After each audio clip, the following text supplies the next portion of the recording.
Tu crois savoir ce qui se cache dans les profondeurs de l'océan? Alors que près de 95% de nos océans n'ont pas encore été explorés, il est difficile de ne pas laisser libre cours à son imagination. Mais grâce à de courageux explorateurs, à des caméras sous-marines et à de formidables archéologues, nous connaissons des créatures marines assez incroyables qui vivent dans nos eaux aujourd'hui et depuis des millions d'années.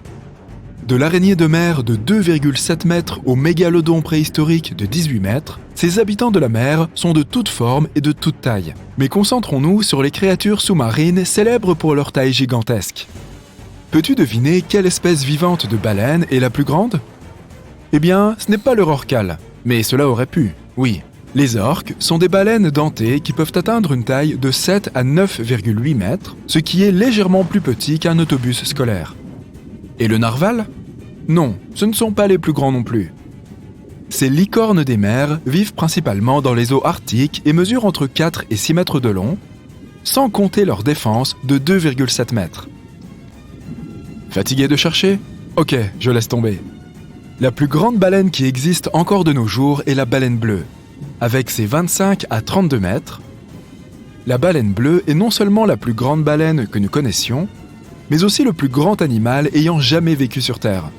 Sérieux? Ces animaux sont plus grands qu'un T-Rex et même que le mégalodon préhistorique. Si tu mettais une baleine bleue à côté d'un bus scolaire, on pourrait croire qu'elle va l'avaler. Imagine ça. Selon le National Geographic, la langue d'une baleine bleue peut peser autant qu'un éléphant. Et son cœur peut peser autant qu'une voiture. Cela ne semble même pas possible. Il n'est pas étonnant que ces géants doivent manger environ 4 tonnes de krill par jour. Bien qu'il n'y ait pas beaucoup d'animaux vivants aujourd'hui qui puissent rivaliser avec les proportions gigantesques de la baleine bleue, il existe une espèce entièrement différente qui est un bon concurrent. Et ce n'est pas tout à fait ce à quoi tu pourrais t'attendre. C'est une méduse. Non, je ne parle pas des petites méduses qui s'échouent sur le bord de mer et qui gâchent une belle journée à la plage. Je parle de la méduse à crinière de lion, la plus grosse méduse qui existe. Cet invertébré peut atteindre jusqu'à 36,6 mètres de long. Elles existent aussi en différentes couleurs splendides comme le rouge, le violet ou même des nuances d'orange. Et comme si leur longueur n'était pas impressionnante, la méduse à crinière de lion possède 8 ensembles de 70 à 150 tentacules, ce qui signifie qu'elle peut en avoir jusqu'à 1200 au total. Et voici la géante raie manta océanique, le plus grand type de raie au monde. Leur envergure peut être plus longue qu'un autobus. Ces animaux peuvent atteindre 9,1 mètres de long. Ils ont également le plus gros cerveau par rapport à la taille du corps parmi tous les poissons. Contrairement à leurs cousines les raies, les mantas n'ont pas de queue venimeuse. Et alors que la méduse à crinière de lion et la baleine bleue n'ont pas encore été battues au titre de créature marine la plus longue, il existe une créature marine qui peut devenir encore plus grande en longueur. La galère portugaise, avec ses tentacules, peut atteindre une longueur de 50 mètres, selon le site mentalfloss.com. Bien que cette chose ressemble à une méduse, il s'agit en fait d'un siphonophore. Et il en existe des centaines, voire des milliers, qui sont génétiquement identiques. Leurs longs tentacules aident l'organisme à attraper ses proies, et leur piqûre est mortelle pour la plupart des animaux, et même pour les humains dans certains cas. Ce qui est encore plus effrayant, c'est que si l'un des tentacules se détache de l'organisme pour une raison quelconque, il peut flotter dans l'eau pendant des jours avant de se décomposer. Même s'il se détache, ce tentacule peut encore te piquer. Mais ne fuis pas l'océan tout de suite. Les chances d'être blessé par une piqûre de galère portugaise sont plutôt minces.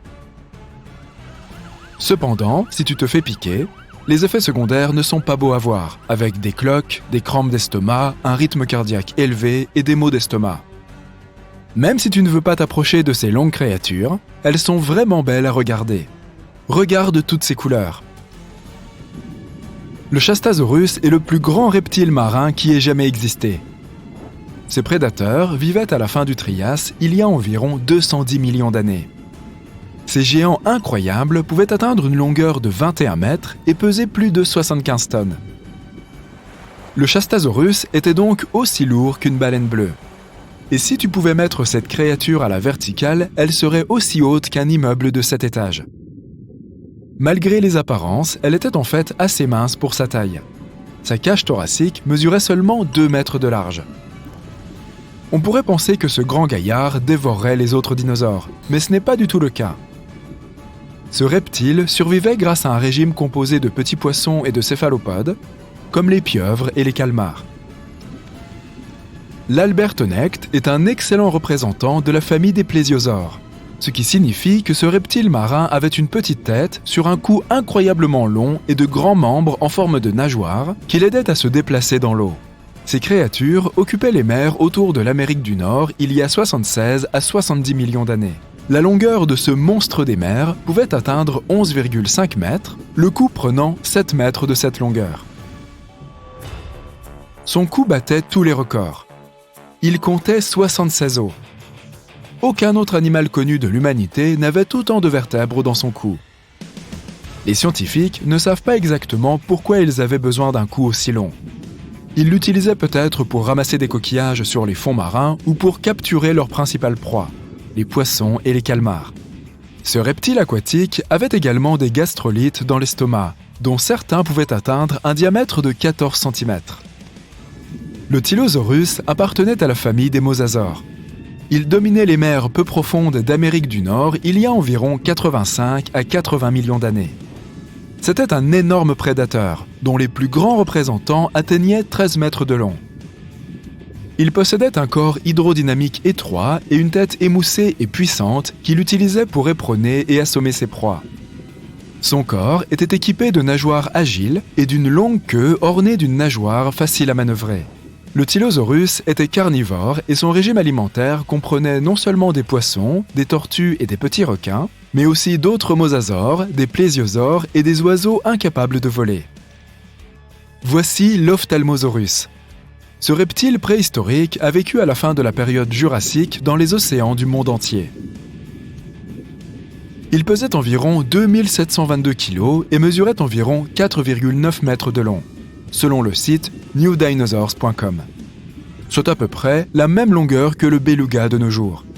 Il est dommage que ces animaux se soient éteints avant que nous n'ayons eu la chance de les voir nous-mêmes, car leurs grands yeux caricaturaux et leurs traits de dauphin sont plutôt mignons.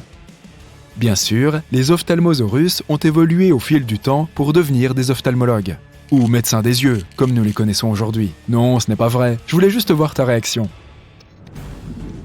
Le mosasaure est un prédateur véritablement gigantesque qui dominait les mers du monde entier il y a environ 66 millions d'années. Selon les preuves fossiles, certains spécimens pouvaient mesurer plus de 15 mètres de long. Cela fait de lui le plus grand carnivore marin de son époque. L'un des aspects les plus terrifiants de cette créature était sa tête de crocodile, ornée de centaines de dents tranchantes comme des rasoirs, organisées en 2 rangées sur les 2 mâchoires. Le fait est qu'il était assez difficile pour le mosasaure d'attraper ses proies dans l'eau. C'est pourquoi il possédait toutes ses dents ainsi qu'une particularité. Des dents ptérygoïdes ancrées sur les os du palais. Cela rendait la chasse et la prise de ses proies beaucoup plus faciles. Le Styxosaurus appartenait à la famille des plésiosaures et vivait à la fin du Crétacé, il y a environ 85 à 70 millions d'années. Au premier abord, tu pourrais confondre ce dinosaure avec un serpent de mer, et ce serait compréhensible de faire cette erreur. Les Styxosaurus mesuraient environ 10,6 mètres de long, mais leur long cou en forme de serpent mesurait plus de 4 mètres. Ils avaient un corps relativement petit et pesaient environ 4 tonnes. Leur bouche était pleine de dents pointues et coniques qu'ils utilisaient pour attraper les poissons. Ils n'avaient pas besoin de mâcher leur proie grâce aux 200 petits cailloux appelés gastrolites dans leur ventre, qui les aidaient probablement à digérer. En même temps, certains scientifiques pensent que le Styxosaurus utilisait ces pierres pour s'enfoncer au fond de l'océan à la recherche de types particuliers de poissons. Pour moi, ça ressemble un peu au monstre du Loch Ness, non ?